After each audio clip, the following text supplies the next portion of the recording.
안녕하세요. 나영필TV입니다. 대부분 탈모 가정력이 있는 경우가 많은데 최근에는 식생활의 서구화와 스트레스 증가 등으로 인해서 가족력이 없는 경우도 많이 늘어나고 있습니다.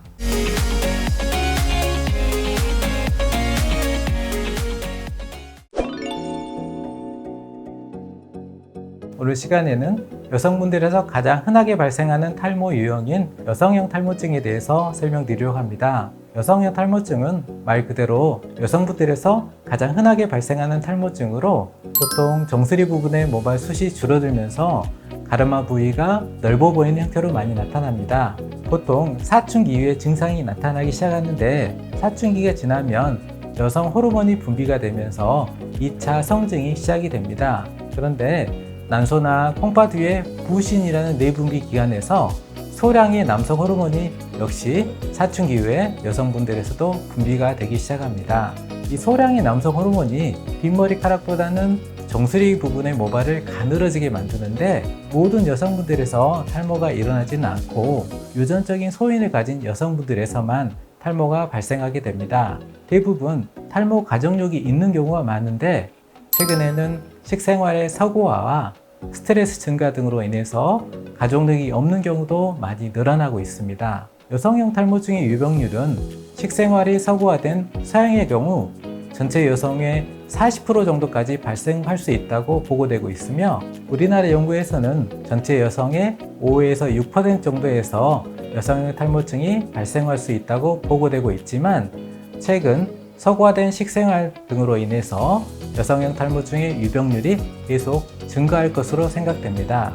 남성분들의 경우 옆머리나 뒷머리카락만 남고 완전히 머리카락이 없어진 형태로 탈모가 진행하는 것과는 달리 여성분들의 탈모는 머리카락이 완전히 없어지기보다 중간중간에 있는 모발의 두께가 감소하면서 모발 숱이 줄어드는 형태로 많이 진행하게 됩니다. 남성보다 여성분들의 탈모 증상이 경한 이유로는 남성 호르몬의 분비량이 남성에 비해 훨씬 적고 여성 호르몬이 많이 분비되면서 탈모의 진행을 억제하기 때문일 것으로 생각됩니다. 또한 이마가 M자 형태로 넓어지는 남성분들과 달리 이마선은 유지되는 경향이 있는데 그 이유로는 이마선 쪽의 두피에서 남성 호르몬을 여성 호르몬으로 전환시켜주는 효소인 아로마타제라는 효소가 많이 분포하고 있기 때문일 것으로 생각되고 있습니다. 이렇게 여성분들의 경우 남성분들에 비해 탈모 증상은 덜하지만 탈모로 인한 심리적인 스트레스는 남성분들에 비해 훨씬 심한 경향이 있는데요. 외모 변화에 대한 민감성이 남성에 비해 여성분들이 훨씬 높기 때문입니다. 여성형 탈모증이 있는 여성에게서 남성 호르몬의 수치는 정상인 것으로 되어 있지만 남성 호르몬의 수치가 올라가는 다낭성 난소 증후군과 같은 질환이 있는 경우에는 여성형 탈모 발생 가능성이 더 높아지고 증상도 심해지는 경향이 있습니다. 생리불순이 있고 여드름이 많이 나거나 잔털이 굵어지는 경우 다낭성 난소 증후군을 의심해 볼 수 있으며 필요한 경우에 산부인과 치료를 받아보시는 것이 좋겠습니다.